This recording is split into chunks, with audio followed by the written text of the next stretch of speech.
Welcome to our channel DMT logics. ఈరోజు క్లాస్లో మనం 4th sem computers object oriented programming in Java.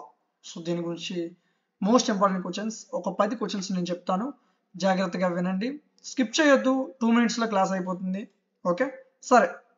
First question నుంచి మనం చూసుకున్నట్లయితే first question features of Java ఖచ్చితంగా నేర్చుకోవాలా. లూపింగ్ సిస్టమ్స్ యొక్క రకాలు, ఈ రెండిట్లో ఏదో ఒకటి పక్కాగా నీకు 10 మార్క్స్కి వస్తుంది, ఖచ్చితంగా నేర్చుకోవాల్సిందే. యూనిట్ 2 ఇన్హెరిటెన్స్ అంటే ఏంటి, దానిలో రకాలు. రెండోది ఆబ్జెక్ట్ ఓరియంటెడ్ ప్రోగ్రామ్. సో దీనికున్ను ఊప్స్ అని డైరెక్ట్గా అడిగేస్తాడు, లేదా ఆబ్జెక్ట్ ఓరియంటెడ్ ప్రోగ్రామ్ అంటాడు, ఎలా అడిగినా ఒకటే. ఓకే, సో ఈ 2 క్వశ్చన్స్, వీటితో యొక్క ఆన్సర్స్ కూడా మనం యాప్లో ప్రొవైడ్ చేసాం. యాప్ నేమ్ డిఎంటి లాజిక్స్, ప్లేస్టోర్లో ఉంటుంది, డౌన్లోడ్ చేసుకోండి. ఇందులో మీకు కోర్స్ ఉంది, జస్ట్ 49 రూపీస్కే పీడిఎఫ్ వీడియో క్లాసెస్ మొత్తం ప్రొవైడ్ చేయడం జరిగింది.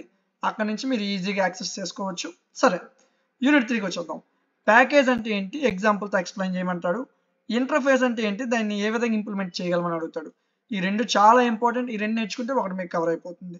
నెక్స్ట్ యూనిట్ 4 మొత్తానికి మీకు ఒక క్వశ్చన్ చెప్పాను, అంటే 3 క్వశ్చన్లు కలిపి ఒక క్వశ్చన్ కింద చెప్పాను యాప్లో. సో అందుకే డైరెక్ట్ ఒక క్వశ్చన్ ఇక్కడ ఇచ్చాము. సో థ్రెడ్ లైఫ్ సైకిల్ ఖచ్చితంగా అడుగుతాడు, థ్రెడ్ని ఏ విధంగా తయారు చేస్తామని అడుగుతాడు.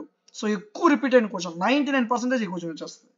సో దీనికి సంబంధించిన ఆన్సర్ క్లాస్ మన యాప్లో ఉంది. ఓకే, యూనిట్ 5 యాప్లెట్ యొక్క లైఫ్ సైకిల్ అడుగుతాడు, ఓడిబిసి జేడిబిసి మధ్యలో ఉన్న డిఫరెన్స్ అడుగుతాడు, లేదా బ్రీఫ్గా ఎక్స్ప్లెయిన్ చేయమంటాడు, అంతే. సో ఈ 10 క్వశ్చన్స్ నేర్చుకుంటే డ్యామ్ షూర్గా పాస్ అయిపోవచ్చు. ఖచ్చితంగా నేర్చుకోవాల్సిన క్వశ్చన్స్. 5 మార్క్స్ కూడా కొన్ని ఇచ్చాను, ఒక 4 క్వశ్చన్స్ ఇచ్చాను. మల్టీ థ్రెడింగ్ అంటే ఏంటి, పాలిమార్ఫిజం, ఇది ఖచ్చితంగా నేర్చుకున్నాను. 5 మార్క్స్ నేర్చుకునేటప్పుడు పాలిమార్ఫిజం పక్కాగా నేర్చుకోండి, ఎగ్జామ్లో ఎక్కువ యూజ్ అవుతుంది. ఓకే, సో జావాలో స్ట్రింగ్స్ ఎలా క్రియేట్ చేస్తాం, యాప్లెట్కి అప్లికేషన్ ప్రోగ్రామింగ్ మధ్యన తేడా. ఈ 4 క్వశ్చన్లు ఎక్స్ట్రా ఇచ్చాను, మీకు టైం ఉంటే నేర్చుకోండి, లేదనుకుంటే ఈ 10 క్వశ్చన్ మాత్రం కన్ఫామ్గా నేర్చుకోవాలా. ఓకేనా, సో ఎవరు బ్యాక్లాగ్స్ ఉంచొద్దు, అందరూ క్లియర్ చేయండి. బ్యాక్లాగ్ ఉంచారని మరలా మెసేజ్ చేయొద్దు. నేను ఏం క్వశ్చన్స్ చెప్తున్నానో అవి జాగ్రత్తగా మీరు నేర్చుకుంటే ఈజీగా పాస్ అయిపోతారు. సో మీకు 49 రూపీస్కే పీడిఎఫ్ క్లాసెస్ యాప్లో అవైలబుల్గా ఉన్నాయి.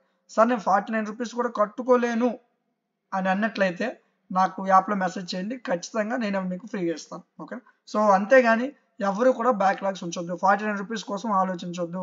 బ్యాక్లాగ్స్ ఎవరు ఉంచకూడదు, అందరూ ఎగ్జామినేషన్ పాస్ అవ్వాలి. ఓకేనా, సో ఈజీగా ఉంటుంది. జస్ట్ ఈ 10 క్వశ్చన్ నేర్చుకుంటే సరిపోతుంది. వీటితో పాటు కొన్ని ఎక్స్ట్రా క్వశ్చన్స్ యాప్లో ఇచ్చాను. సో అందులో మీకు క్లాసులు ఉంటాయి, పీడిఎఫ్లు ఉంటాయి, వరి అవ్వాల్సిన అవసరం లేదు. ఓకే, అన్ని సబ్జెక్టులు మన యాప్లో ఉన్నాయి, ఏ సెమ్ అయినా ఉంటుంది, ఏ సబ్జెక్ట్ అయినా ఉంటుంది, మన యాప్ల నుంచి మీరు డౌన్లోడ్ చేసుకోవచ్చు. ఓకేనా, సో ఈ వీడియో మీకు నచ్చింది అనిపిస్తే లైక్ చేయండి. మీకు ఇంకేమైనా సబ్జెక్ట్స్ కావాలంటే కామెంట్ సెక్షన్లో తెలియజేయండి.